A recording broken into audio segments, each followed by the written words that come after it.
De uma infância humilde ao comando de um escritório de advocacia, ela transformou os desafios em degraus para o sucesso. Você conheceu a história de Jennifer Portela nas páginas da revista, mas nesse episódio do Persona Entrevista, ela conta um pouquinho mais sobre a sua trajetória.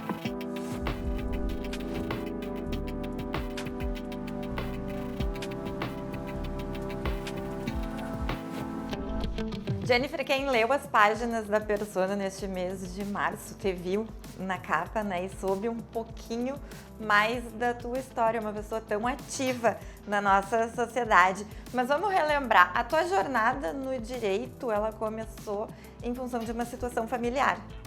Isso mesmo. Na minha infância, a minha família, que eu advenho de uma família humilde, muitos trabalhadores, mas com dificuldade para acesso à educação. Então, uma pessoa da minha família necessitou de uma ajuda advocatícia e na época foi bem desafiador para se conseguir assim, justiça naquela situação. E uma professora, advogada, foi palestrar na minha escola, onde eu estudava, a Escola Esther Schroeder em Santo Ângelo, e ela foi falar do direito da criança e do adolescente. E aquilo me chamou muita atenção. Eu falei, meu Deus, que mulher que sabe muito do que ela está falando.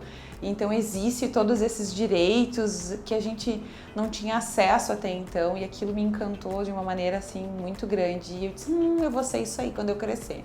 Eu tinha 8 anos de idade para 9 e defini que naquele dia eu queria ser advogada, para que eu pudesse fazer a diferença na vida de muitas pessoas. E essa tua sede de aprender te levou a fazer inúmeras especializações. Isso mesmo, eu tenho 11 pós-graduações, eu tenho pós-graduação em Direito do Civil, Processual Civil, do Trabalho, Previdenciária, Direito de Família e Sucessões pela Fundação do Ministério Público, que eu tenho muito orgulho de falar, que é uma pós-graduação bem renomada.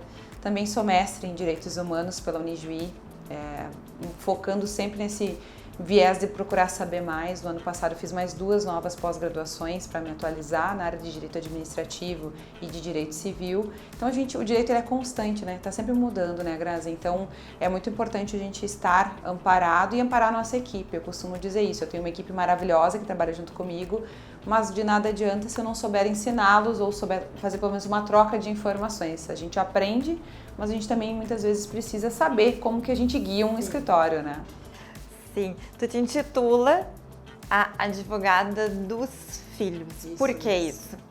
Isso é uma pergunta que constantemente me fazem. Se eu advogo para mulheres, como algumas pessoas criaram esse nicho de advogarem para mulheres, ou se eu advogo para os pais, os homens, ou se eu advogo para quem, né? Na área do direito de família, eu costumo me intitular que eu advogo para os filhos. Então, às vezes são as mães que me procuram, às vezes são os pais que me procuram, então para que eu possa garantir o direito dessas crianças, adolescentes ou até mesmo alguns que pedem indenização na vida adulta pelo abandono parental. Eu vou em busca de um direito para que os filhos possam ter um equilíbrio e uma vida melhor ao lado dos pais, mesmo que divorciados, para que eles possam ter vida, né? Afinal de contas, já não é algo fácil para os pais quando se divorciaram. E às vezes esse conflito que vem dos pais, ele vem até os filhos. Então, como que a gente faz o direito levar para essas crianças e adolescentes? É dessa maneira, procurando sempre buscar conhecimentos necessários. Às vezes preciso ter uma mão mais forte para que isso aconteça, ou às vezes até um equilíbrio em solução e mediação de conflitos. Mas a tua carreira ela é muito baseada na humanização dos processos. Isso mesmo. O nosso maior diferencial, Grazi, é estarmos ao lado das pessoas. É não enxergar as pessoas como números ou como honorários ou como resultados, mas ter essa humanização de entender o lado dos clientes e conseguindo ter um equilíbrio, né, psicológico, para não comprar todas as brigas para si para poder dormir em casa, porque senão às vezes a gente não dorme, né? Como é que tu cuida da Jennifer? Excelente pergunta. Eu faço terapia, busco de vários métodos para que eu possa buscar um equilíbrio pessoal e profissional. Além dos cursos de pós-graduação que eu tenho vários cursos de autoconhecimento que eu vim fazendo ao longo da minha vida. Desde os meus 18 anos eu venho buscando essa compreensão sobre quem sou eu, que de fato eu preciso saber qual é o meu espaço. Então, através de terapia, através de momentos de lazer, mas minha maior força está na minha família, assim. Se tem um momento que é o momento que mais me traz força para conseguir lutar, para poder ir adiante, a minha motivação são os meus filhos, a minha família e com certeza os meus amigos, assim.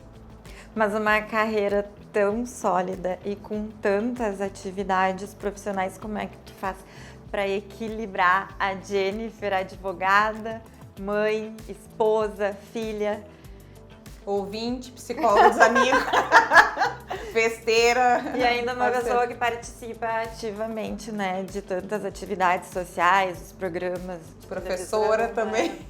Como que a gente São faz? várias pessoas. Né, várias pessoas, Grazi. Não é fácil, Grazi. Se eu ter contato, cansa só de ouvir.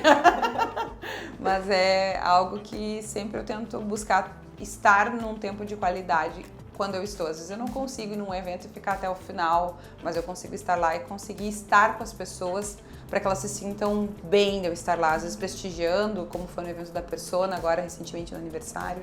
Faço questão de estar, porque vi a trajetória de toda a luta que foi para que vocês estivessem onde estão. Então, é literalmente uma forma de estar ao lado das pessoas que a gente acredita, que a gente admira. E também conseguir equilibrar tudo isso tem que ter planejamento, né? E eu brinco lá em casa que eu sou a louca do planejamento, né?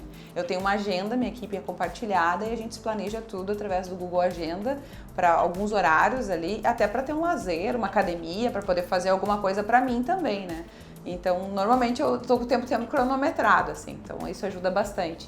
Mas tem que estar leve, tem que estar de boas para as coisas funcionar. E tem os dias que tu não quer ver ninguém, né? E tu dá uma isoladinha, tu dá uma bloqueada na tua agenda, diz, agora não posso conversar, não posso ver ninguém, porque eu tô precisando eu me recarregar. É importante que ter essa sapiência de saber o momento que a gente tem que parar para olhar pra gente também.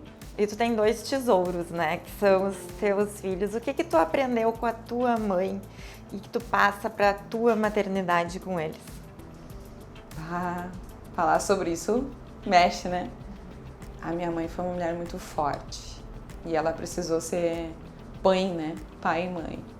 E ela me mostrou que isso era necessário ter força, mas nunca, em hipótese nenhuma, mudar a prioridade, que era eu.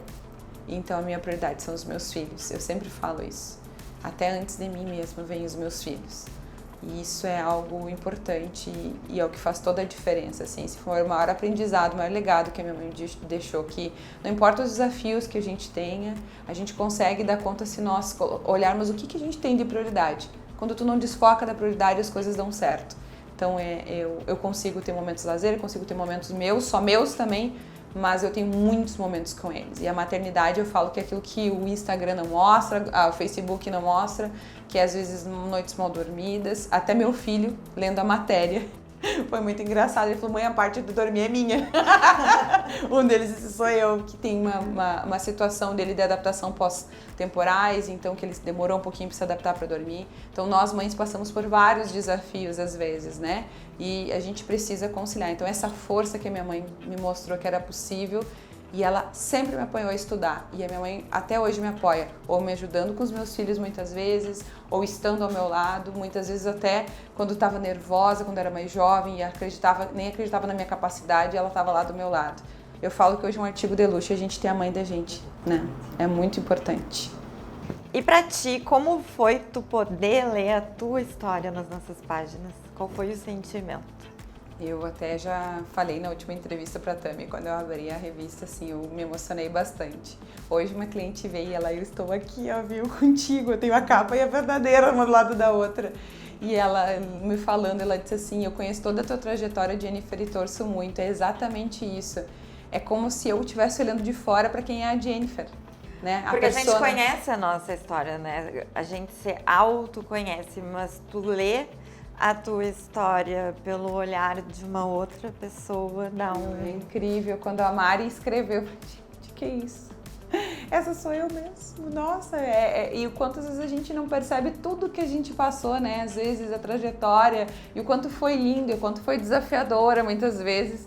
E é legal parar pra pensar, assim, tipo, tu olhar sobre a tua vida e tu ter orgulho de ser a pessoa que tu é, sabe? É muito legal. O que tu projeta pro teu futuro? Na realidade é dar continuidade a todos esses projetos aqui no escritório, e eu atendo não só aqui em Santa Maria, como eu atendo Santa Catarina e em todo o estado. Então a gente atende sindicatos em algumas cidades também. Então é importante seguir esses trabalhos de forma que exista qualidade nessa prestação de serviço, como em tudo que nós fazemos.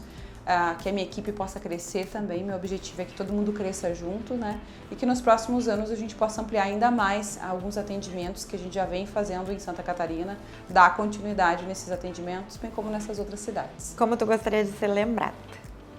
Como alguém que faz a diferença pela justiça, como alguém que está ao lado das pessoas e como alguém humana. Esse é o legado que eu gostaria de deixar.